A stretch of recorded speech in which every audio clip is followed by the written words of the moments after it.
ce qui fait que le programme national de lutte contre le paludisme vient, avec l'aide de nos collègues d'ici, comme le prof Sakara, faire une nouvelle stratification du palud, pour voir exactement quel est le poids du paludisme selon les différentes zones du pays, afin que les stratégies soient maintenant adaptées à ces zones particulières.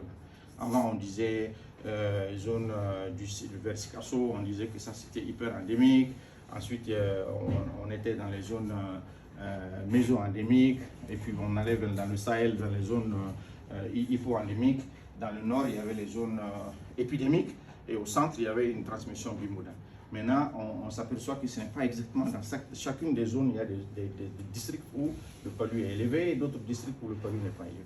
Donc, cette stratification est maintenant une recommandation de l'OMS qui nécessite des outils, de nouveaux outils. Et nous sommes en train de proposer l'outil moléculaire comme un outil supplémentaire pour aider à mieux affiner cette stratification. Et dans cet exposé, vous allez voir pourquoi. Bien. Les méthodes de lutte que nous avons, les méthodes de lutte contre le paludisme que nous avons aujourd'hui sont essentiellement sur le plan de la prévention. On a la lutte antivectorielle.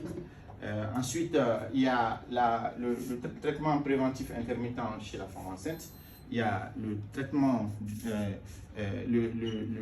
la chimio-prévention du paludisme saisonnier, la fameuse CPS, et la vaccination. La vaccination est en train de venir. Le vaccin LTSS est dans sa dernière phase d'implémentation pilote au Ghana, au Kenya et au Malawi.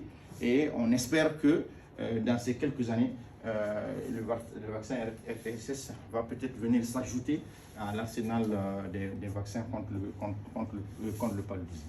Il y a même des approches novatrices de combinaison entre le RTSS et la CPS que le prof Diko est en train d'expérimenter dans la zone de Bougouni et dans la zone de Wele-Sepougou, qui sont en train de donner des résultats spectaculaires. Donc bientôt, on va entendre parler du vaccin anti-paludique également parmi les outils de prévention. La lutte, la prise en charge. La prise en charge des cas, c'est le diagnostic rapide et le diagnostic biologique. Maintenant, il est interdit de soigner quelqu'un sans poser le diagnostic. Vérifier que c'est le palud, soit par les tests de diagnostic rapide, soit par la goutte épaisse. Et lorsque ce diagnostic est maintenant établi, en ce moment, on a le droit d'utiliser les antipaludiques. Les antipaludiques que nous avons, c'est les combinaisons thérapeutiques à base d'antimycine.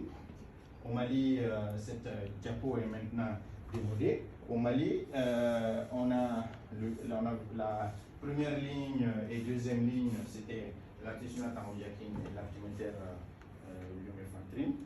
Maintenant, on a ajouté deux nouvelles CTA, l'artisanat pyronaridine et la dihydroartémicyline piperakine, qui sont maintenant, il y a 4 médicaments qui sont recommandés par le Programme national de lutte contre le paludisme. Au décours des travaux que nous avons faits dans WANECAM 1, l'artisanat pyronaridine et la dihydroartémicyline piperakine ont été ajoutés comme médicaments dans la prise en charge du paludisme non compliqué dans notre pays.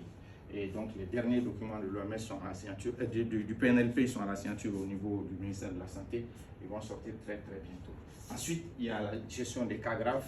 La gestion des cas graves qui se fait essentiellement par les dérivés de l'artémicyline, l'artisanat en IV, l'artéméter en IM, ou ensuite la quinine qui est encore utilisée. Tout cela est accompagné d'un certain nombre de problèmes. Sur le plan de la lutte antivectorielle, on a la résistance aux insecticides qui nous posent des soucis. Et sur le plan des médicaments, on a la résistance aux antipaludiques. Et ce problème de résistance aux antipaludiques va faire l'objet d'une partie de ce exposé. L'autre problème auquel la lutte contre le palud fait face, c'est le problème du financement. Du financement qui est essentiellement un financement qui vient de l'extérieur, malheureusement. Fonds mondial, Banque mondiale, différents bailleurs de fonds, ce qui fait que quand il y a d'autres priorités dans le monde, les fonds dédiés au paludisme tendent à stagner ou bien à même diminuer. Et ça fait partie des gros problèmes. Et nous sommes dans l'optique d'un plaidoyer vers nos gouvernants pour que le pays mette une ligne budgétaire spécifique à la lutte contre le paludisme dans le budget du pays. Nos collègues du Nigeria ont réussi à le faire. Certains autres collègues comme en Ouganda ont réussi à faire en sorte que dans le budget, il y ait une ligne budgétaire de l'État pour la lutte contre le paludisme. On essaye de faire la même chose pour qu'au moins il y ait des ressources sécurisées, des ressources internes qui ne dépendent pas de l'extérieur, de l'aide extérieure qui fluctue au gré des différentes conjonctures. Donc je le disais, les médicaments que l'on utilise contre le paludisme, les combinaisons thérapeutiques à base d'artémisinine, il y a toute une flopée, mais celles qui sont utilisées, recommandées par le PNLP au Mali, sont l'artéméter lumefantrine, qui est la principale utilisée en ce moment. C'est celle qu'on retrouve dans presque toutes les structures de santé de l'État. La glucinate amodiaquine est encore disponible, mais vu la coexistence de la chimioprévention du paludisme saisonnier, où l'amodiaquine est utilisée, on tend à utiliser de moins en moins la glucinate amodiaquine pour diminuer la pression de l'amodiaquine sur la population parasitaire. Et dans le cadre de cette diminution et cette diversification de l'offre thérapeutique, la dihydroartémisinine et la glucinate pyronaridine ont maintenant été ajoutées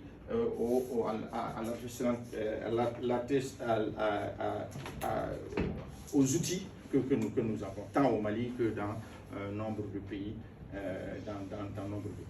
S'il y a des questions, n'hésitez pas à m'interrompre. Ok?